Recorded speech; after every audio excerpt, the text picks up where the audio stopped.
Сообщение BBC в октябре 1942 года. За 28 дней была завоевана Польша, а в Сталинграде за 29 дней немцы взяли несколько домов.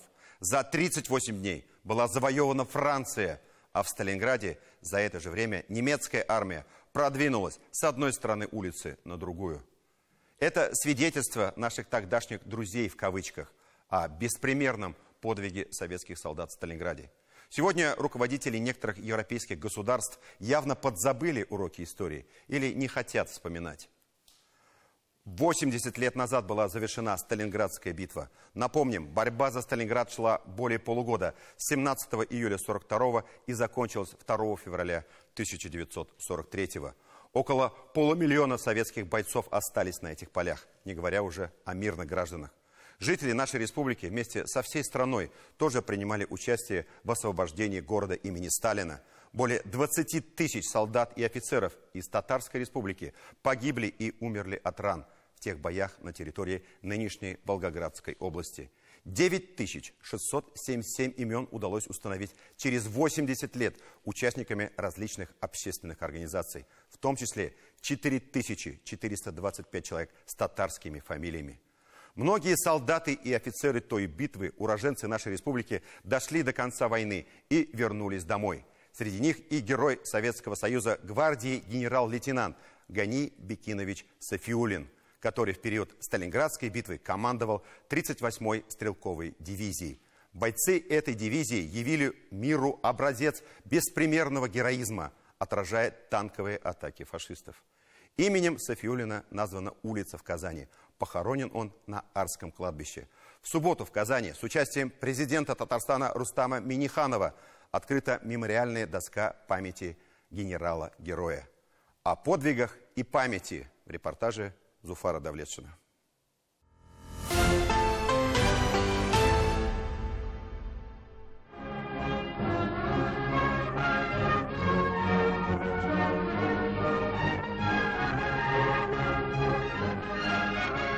Из дивизии в 10-12 тысяч живых оставалось примерно 5-6 человек. Учитель истории и обществознания 146-го Казанского лицея Резеда Халиуллина верит только документам и словам участников событий. Своим ученикам зачитывает документальную запись воспоминания одного из бойцов, участника Сталинградской битвы. Те, кто выживал, просто не верили в это. Кто-то даже с ума сходил от ужаса происходящего. Это бойня, это из трупов баррикады делают. Ужас охватывает. Стреляешь в окопы, только бы с ума не сойти. Вода была только в Волге, с кровью погибших и нефтью. Сложно понять, о чем думают потомки тех героических защитников. Старая кинохроника, учебники и старания педагога – основные источники информации о Великой Отечественной войне. Уже не отцы и деды, а их прадеды были участниками той войны, которых они не застали, то есть не услышали из первых уст воспоминания. Когда я смотрел документы, нашел своего родственника, получается, он является дедушкой, и по сведениям было написано то, что в 1941-42 году, то есть в зимний период, его отправили в Сталинград. Имя там... Нет. Ученики 11 класса. У них сейчас мысли больше о собственном будущем. Кому-то выбрать его помогли педагоги, изменили отношение к истории личным примером.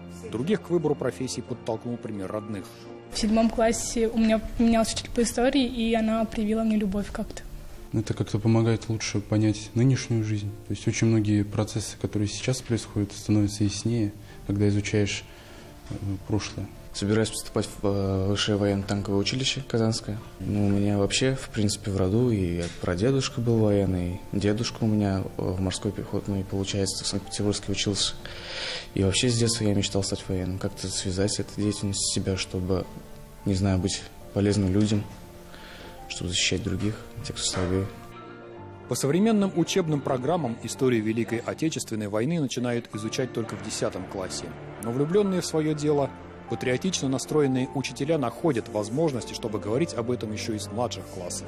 Я считаю, что история – это мы. Каждый, кто ее проживает, каждый день делая свою работу, где бы он ни работал и кем бы он ни был, Ну а память о войне цитую. У нас в традиции каждая страничка посвящена определенному событию. Да? Вот недавно у нас был прорыв блокады, наша страничка была посвящена. А сегодня, конечно, мы не могли не осветить такое важнейшее событие для нашей Родины. Это 80-летие со дня окончания Сталинградской битвы. Именно дети принимают участие, только они и принимают участие. Да? То есть различные поделки, рисунки, ищут информацию. То есть это совместное коллективное творчество у нас такое. Ученики этого лицея вместе с учителем изучают историю и на улицах города. Он сам расположен на улице имени дважды Героя Советского Союза маршала Василия Чуйкова, отличившегося в Сталинградской битве. Многие ученики лицея живут на этой улице, не задумываясь, чье имя она носит. А вот, к примеру, улица имени Героя Советского Союза генерала армии Николая Ватутина. Во время Сталинградской операции командовал войсками Юго-Западного фронта. Небольшая, практически неизвестная улочка за площадью Вахитова. И даже памятный камень в честь Сталинградской битвы есть в сквере Славы на проспекте Победы. Небольшой такой камень, в сугробах едва заметен. Задержался бы прохожий, если бы цветок какой в памятный день здесь появился.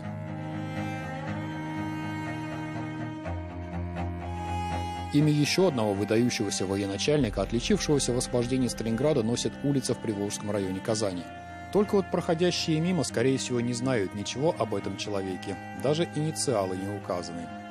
Есть о нем информация в музее-мемориале Великой Отечественной войны в Казанском Кремле, где к 80-летию освобождения Сталинграда открылась специальная выставка. А под Сталинградом он командовал 38-й стрелковой дивизией. Дивизия показала себя с лучшей стороны, и сам Сафиуллин применяли в том числе такие ночные смелые вылазки, атаки.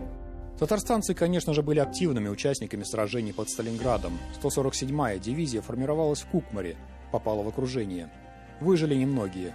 120-я дивизия Казанского формирования после тех боев стала гвардейской.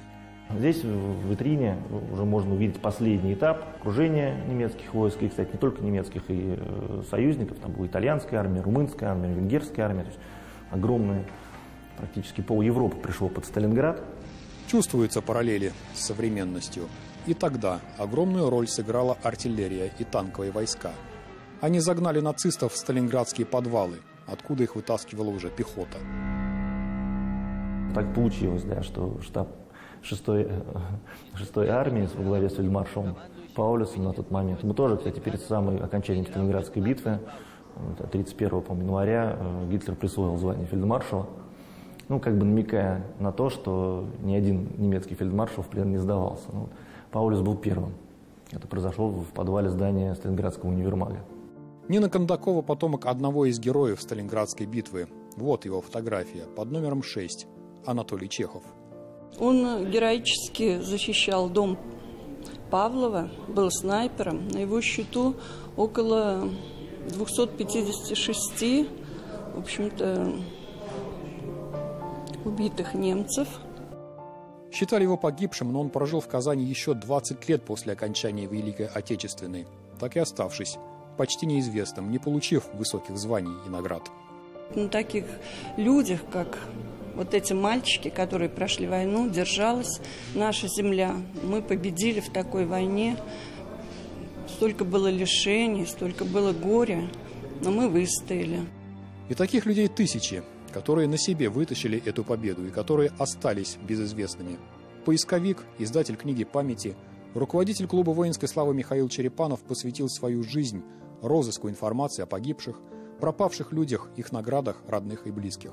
На днях нашелся Фарса Мухаммедшин, которого мы всю жизнь ищем. Мой дед. Жива моя мама, она всю жизнь просила найти. Вот такое счастье, знать, где он погиб. Так он считался пропавшим без вести. Михаил Валерьевич нашел награды на моего второго деда Якупова Низамуддина. Совместная работа с газетой «Казанские ведомости» привела к тому, что было решено объявить акцию «Он не вернулся из боя». Здесь каждому готовы помочь найти информацию о тех, кто не вернулся, погиб или пропал без вести, о наградах, которые так и не дошли до адресатов. Только Татарстан на территории нынешней Волгоградской области потерял гораздо больше 20 тысяч своих товарищей. Выяснить удалось на сегодняшний день только 9677 фамилий погибших. Половина из них, 4400, конечно, татар. И есть в Казани еще одно место, связанное с городом-героем Волгоградом, в прошлом Сталинградом. Улица Волгоградская, упирающаяся в Парк Победы. 2 февраля кто-то неизвестный вспомнил дату, положил искусственный цветок. Зуфар Давлетшин, Роман Безменов. 7 дней.